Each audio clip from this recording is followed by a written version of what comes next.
नमस्कार। भारत ना आज एक बहुत ही रोमांचक मोड़ पर खड़ा है। मतलब एक तरफ तो विकास की तेज रफ्तार है और दूसरी तरफ हैं कुछ बड़ी चुनौतियां। तो आज हम इन्हीं सब पहलुओं को थोड़ा करीब से समझेंगे और देखेंगे कि आखिर देश किस दिशा में आगे बढ़ रहा है।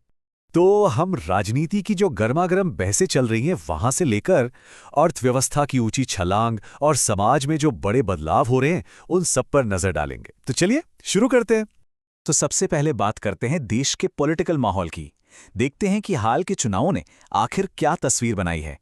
देखिए, चुनाव के नतीजों ने ना एक बड़ा ही दिलचस्प समीकरण बना दिया है।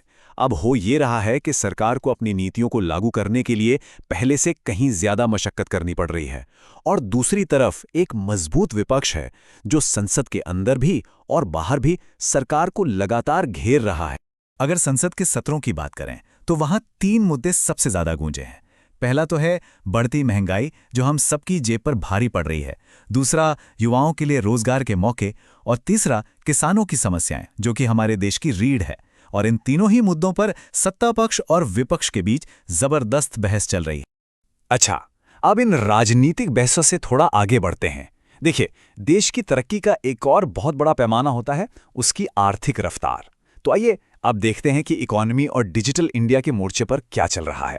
एक बहुत बड़ा और महत्वाकांक्षी लक्ष्य रखा गया है, भारतीय अर्थव्यवस्था को $5 ट्रिलियन तक पहुंचाने का।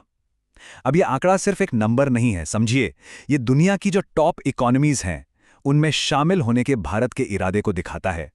अब सवाल यह है कि इस बड़े लक्ष्य को हासिल कैसे किया जाएगा। तो इसके लिए ना 2 लेवल पे काम हो रहा है। एक तरफ तो मेक इन इंडिया के जरिए देश में ही उत्पादन बढ़ाने पर जोर है, और दूसरी तरफ सड़कों, बंदरगाहों और हवाई अड्डों का एक मॉडर्न नेटवर्क तैयार किया जा रहा है। और हाँ, जब डिजिटल डेवलपमेंट की बात हो ही रही है तो यूपीआई का जिक्र तो बनता है। यूपीआई इसका सबसे बड़ा, सबसे जबरदस्त उदाहरण है। इसने तो भारत में पैसे के लेन देन का पूरा तरीका ही बदल कर रख दिया है, और इसकी सफलता का अंदाजा इसी बात से लगाया जा सकता है कि अब दुनिया के कई देश इस इंडियन टेक्नोलॉजी को अपना रहे हैं। तो ये तो हुई आर्थिक प्रगति की बात, लेकिन इसके साथ साथ देश में एक बहुत बड़े सांस्कृतिक और आध्यात्मिक मील के पत्थर पर भी ध्यान देना जरूरी है। जी हाँ, बात हो रही है अयोध्या में राम मंदिर की। मंदिर का निर्माण पूरा होने के बाद ये आस्था का एक बहुत बड़ा केंद्र बन गया है, जो सिर्फ भारत से ही नहीं बल्कि विदेशों से भी भक्तों और पर्यटकों को अपनी तरफ खींच रहा है। और इसका असर ना सिर्फ आस्था तक सीमित नहीं है, जमीनी स्तर पर भी दिख रहा है। ये आंकड़े देखिए, टूरिज्म में एक जबरदस्त उछाल आया है, और इसका सीधा फायदा अयोध्या और आसपास के इलाकों की लोकल इकोनॉमी को मिल रहा है, चाहे वो नए होटल हों या फिर छोटे मोटे कारोबार। चलिए, आस्था और संस्कृति से आगे बढ़कर अब बात करते हैं भविष्य की। भारत भविष्य की तरफ भी बहुत बड़े कदम बढ़ा रहा है, और इसमें 2 क्षेत्र खास हैं, एक स्पेस और दूसरा एजुकेशन। स्पेस की बात करें तो इसरो चंद्रयान मिशन की कामयाबी ने तो पूरी दुनिया में भारत का लोहा मनवा दिया। और सिर्फ यही नहीं, जो लगातार सैटेलाइट लॉन्च हो रहे हैं वो न केवल हमारी रोजमर्रा की जिंदगी को बेहतर बना रहे हैं, बल्कि भारत को दुनिया की एक बड़ी स्पेस पावर के रूप में भी स्थापित कर रहे हैं। अब आते हैं शिक्षा पर। भविष्य की पीढ़ी को तैयार करने के लिए नई शिक्षा नीति यानी एनईपी लाई गई है, और इसका मकसद बड़ा साफ है, रटने रटाने वाली पढ़ाई की जगह बच्चों को प्रैक्टिकल स्किल्स और डिजिटल लर्निंग के जरिए भविष्य की नौकरियों के लिए तैयार करना। तो हमने तरक्की की बात तो कर ली, लेकिन सिक्के का दूसरा पहलू भी है। प्रगति के साथ साथ कुछ गंभीर चुनौतियां भी हैं जिनका देश इस समय सामना कर रहा है। तो चलिए अब उन पर एक नजर डालते हैं। इन चुनौतियों में से एक बहुत बड़ी और प्रमुख चुनौती है किसानों का मुद्दा। और जब भी हम किसानों के मुद्दे की बात करते हैं तो एक शब्द बार बार सामने आता है, एमएसपी यानी न्यूनतम समर्थन मूल्य। ये है क्या? ये असल में सरकार की तरफ से किसानों को उनकी फसल की एक तय कीमत की गारंटी है।